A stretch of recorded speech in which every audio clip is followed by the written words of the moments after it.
Alright guys, well I'm back today with a pin and weld overview from PSA. We're going to be discussing pinning and welding different muzzle devices on different barrel lengths to meet the overall 16-inch length requirement.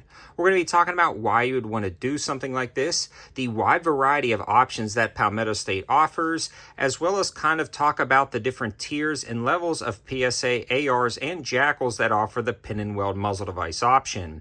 I'm going to be discussing my overall experiences with different muzzle devices, why I personally choose to grab a lot of the pin and weld uppers from PSA, and their performance down at the range. Now, if you're unfamiliar, I've been reviewing PSA products for years now, everything from their entry-level ARs at $400 to $450, all the way up to their top-tier premium Saber lineup that tops out right at about $1,100 to $1,200, depending on the configuration you select. They also have an entire piston-driven lineup called the Jackal in both the pistol and rifle configuration, but again, this video is dedicated to the pinned and welded muzzle device options across the entire AR and Jackal lineup. Now, if you really don't understand why somebody would pin and weld a muzzle device, let's talk a little bit about U.S. rifle law.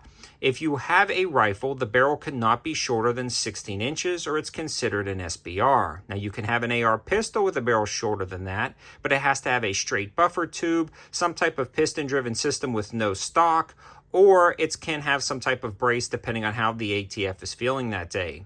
To avoid the NFA kind of snag ups and to avoid dealing with an AR pistol, you can get a 13.7 or 14.5 inch barrel from PSA, permanently attach the muzzle device, and now as long as it goes over 16 inches, that is considered a 16-inch barrel in the eyes of the law, and that's really one of the main reasons to do that. You get the absolute shortest package you can possibly get with a pin and welded muzzle device, really stopping just at that 16-inch limit, rather than having a 16-inch barrel and then adding the 1.5 to 2 inches of the muzzle device past that, really extending it out. So this gives you the most bang for your buck when it comes to barrel velocity or round velocity and ballistics of the round out of a longer barrel, yet still being reasonably compact considering other options past 16 inches.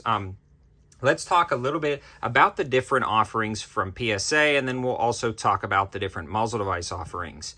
Starting off with the Palmetto State Armory Saber lineup. Now, they have entry-level uppers starting around $599, give or take $50 depending on the barrel lengths and muzzle devices you select, but they start the pin and weld service of different muzzle devices on that lineup, so you don't have to break the bank to get a muzzle device pinned and welded to your upper.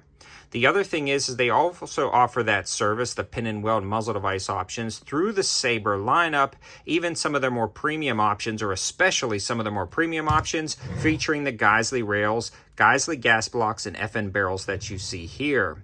Now, they also offer this service in the Jackal lineup for the 13.7 and 14.5 inch barrel, and those are the two main barrel options that they offer.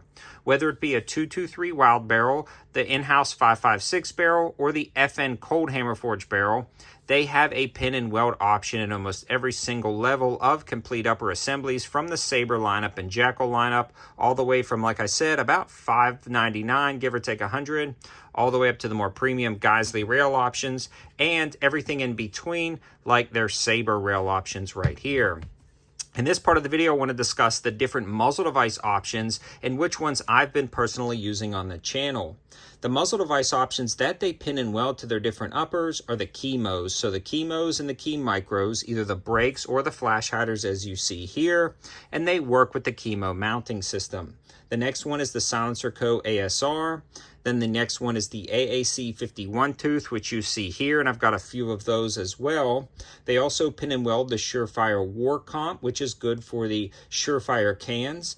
I also just discovered a B&T hub adapter that works for B&T Rotex flash hiders, as well as Surefire SOCOM muzzle devices, and I've got a video on that if you want to check out the channel. And they also pin and weld Huxworks muzzle devices. So you can see they have a ton of different variety. Now, why would you go with PSA? One is the fact that they actually have that variety available in every tier level. Again, from the entry-level AR uppers to the more premium uppers, they have pinned and weld options for all of those 5 muzzle devices, which is the most of any company I've ever seen. On top of that, it gives you the advantage of, like we talked about earlier, having a shorter barrel, but meeting the 16-inch overall length requirement. And that is a great option for, again, ballistic performance and maneuverability. But another nice touch to that is the fact that PSA has been doing this for a while and they know what they're doing. So you don't have to worry about muzzle devices coming loose or walking loose or timing them accordingly or putting shims and worrying about bore concentricity with crush washers. When these are permanently fixed, they're timed accordingly, your suppressors can attach easily, and you don't have to worry about any muzzle devices coming loose or having any issues, which is another nice feature of having a pin and welded muzzle device on your upper. I've actually exclusively went for duty rifles or personal defense rifles to pin and weld designs, specifically with the muzzle brakes or flash hiders I want for different purposes. That gives me that added mindset of knowing that this is a bomb-proof, rock-solid design, especially when we're talking about some of the Geisley options that they offer. The Geisley rails are incredibly nice. They feature the FN cold hammer forged barrels and the pinned Geisley gas blocks. That permanency of the pinned Geisley gas block allows it to be more rigid, robust, and bomb-proof. Then you combine that with a pin and welded muzzle device, and you have a rock-solid setup at some insanely affordable prices compared to some competitors on the market. So there's a ton of value. And everything I said about this lineup also carries over to the Jackal lineup, again, which is their piston-driven system that you see right here with a wide variety of options, either build kits or complete upper assemblies.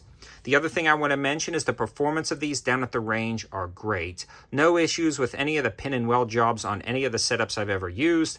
And what's great is the NFA approval times are next to nothing now, as low as 2 or 3 days, in some case even 24 hours. There's so many cost-effective hub-compatible cans on the market that I've been reviewing lately, so if you want to check those out, definitely do so, and that allows you to swap out different hubs on hub-compatible cans like the Aero can that just came out or the YHM Resonator or Turbo T3, allowing you to kind of swap them around or set up specifically what muzzle devices you want. So I hope you guys liked the video. Hope it gives you a further understanding of why you would select an upper assembly from PSA with one of their many pin and weld options. I want to give a huge shout out to PSA for sending these out over the years for me to test and evaluate. I figured I'd culminate everything in one video to really discuss the options that PSA is doing. To my knowledge, no other company has the extensive catalog of what PSA is offering with entry-level, top-tier, and pin and weld options in every single category. Thanks for watching, guys. Have a good one.